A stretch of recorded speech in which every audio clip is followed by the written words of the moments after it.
Selamat pagi bosku, jumpa kembali bersama saya Cecilia dari Pilar Mas Investindo Sekuritas. Touch your heart, touch your profit. Nah, seperti biasa kita akan mulai saja nih market review kita hari ini, Jumat 18 Februari 2022 dengan episode Lagu Lama Format Beda. Maka dari itu jangan kemana-mana ya bosku, tetap di channel Pilar Mas Investindo Sekuritas. Touch your heart, touch your profit. Pionir Sekuritas Channel di Indonesia.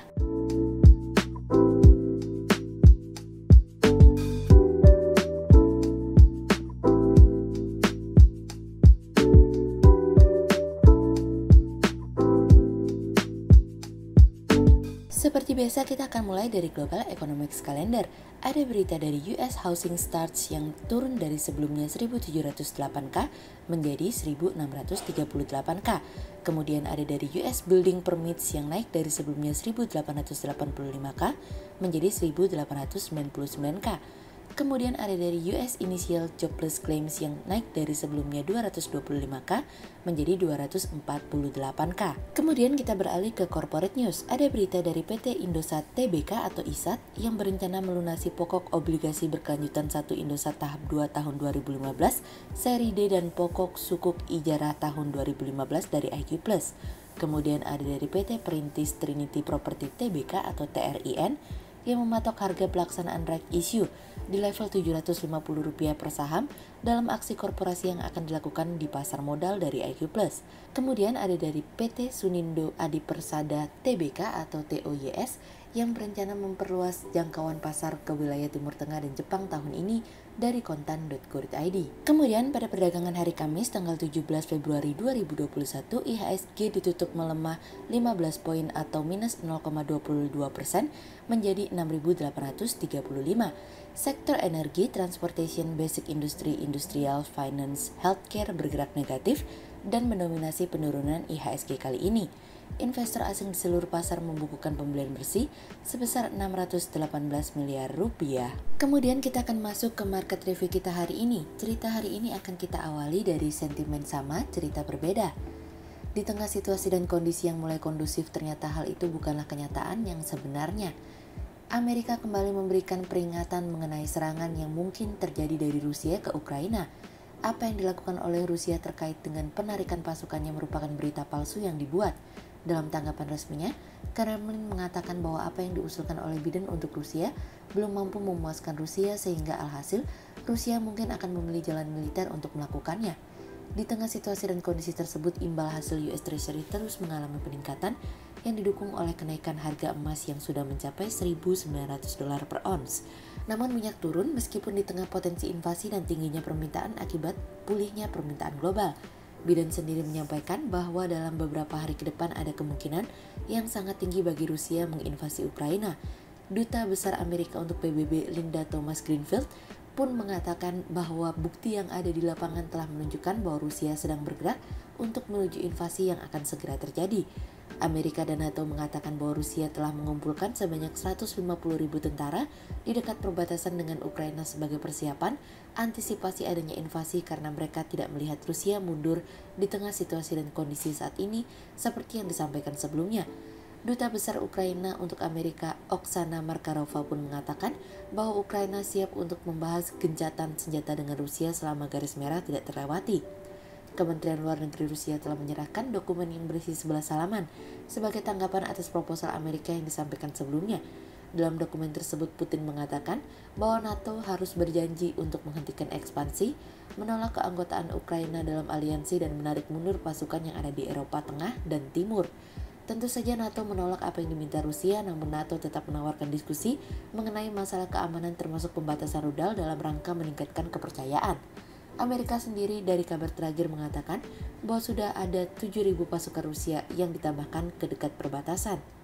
Hal ini juga didukung oleh pernyataan dari Sekretaris Jenderal NATO Jens Stoltenberg yang mengatakan bahwa sejauh ini tidak ada bukti deeskalasi meskipun Kremlin mengatakan bahwa banyak pasukan yang kembali ke pangkalan setelah manuver terakhir di Crimea yang dianeksasi Rusia pada tahun 2014. Presiden Biden memutuskan untuk membicarakan masalah ini dengan Kanselir Jerman Olaf Scholz menjelang KTT darurat para pemimpin Eropa. Hal yang menarik justru disampaikan oleh pejabat Moskow bahwa apa yang disampaikan oleh Amerika tentang invasi dari Rusia ke Ukraina hanyalah sebagai histeria dan propaganda semata.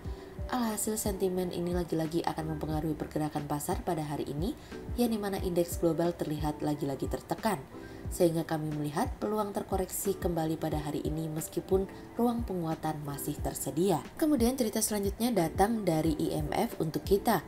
IMF memperingatkan lonjakan inflasi yang terjadi di sebagian besar negara kelompok G20 dapat memicu risiko yang signifikan terhadap perekonomian.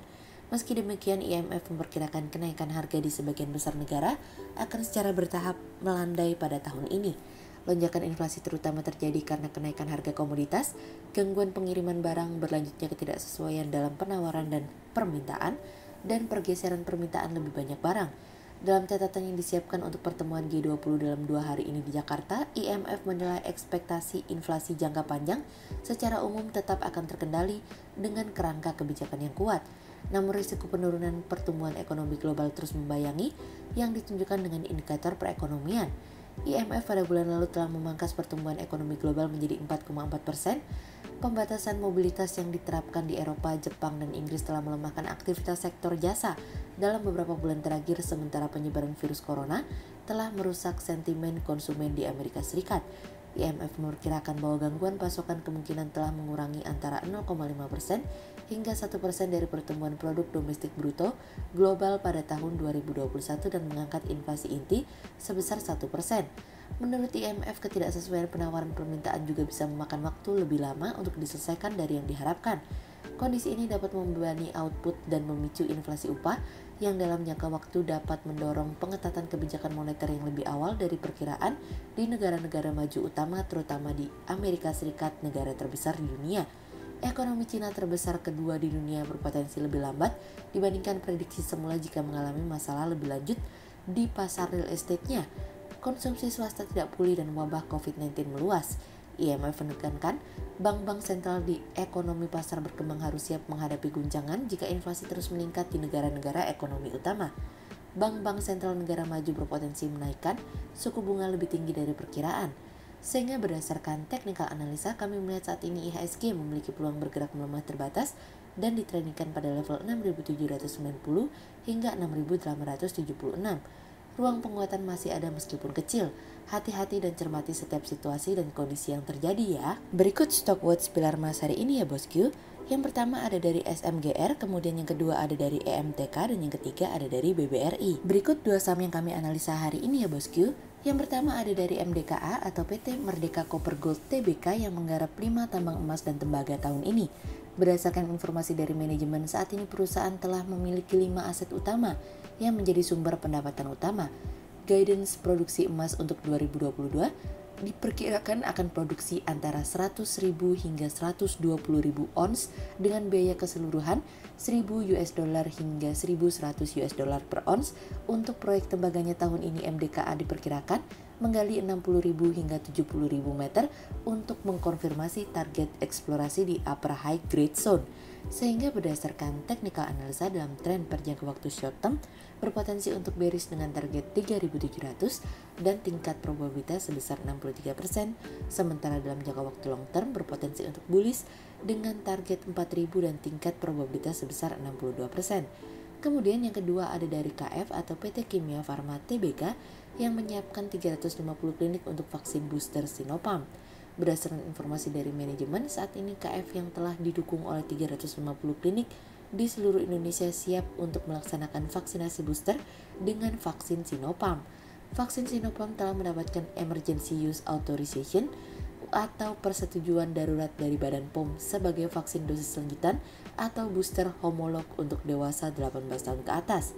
Sehingga berdasarkan technical analisa dalam tren pada jangka waktu short term berpotensi untuk bullish dengan target 2.300 dan tingkat probabilitas sebesar 67%, sementara dalam jangka waktu long term berpotensi untuk bearish dengan target 1.800 dan tingkat probabilitas sebesar 64%. Berikut kami akan menampilkan 40 saham pilihan dari pilar emas.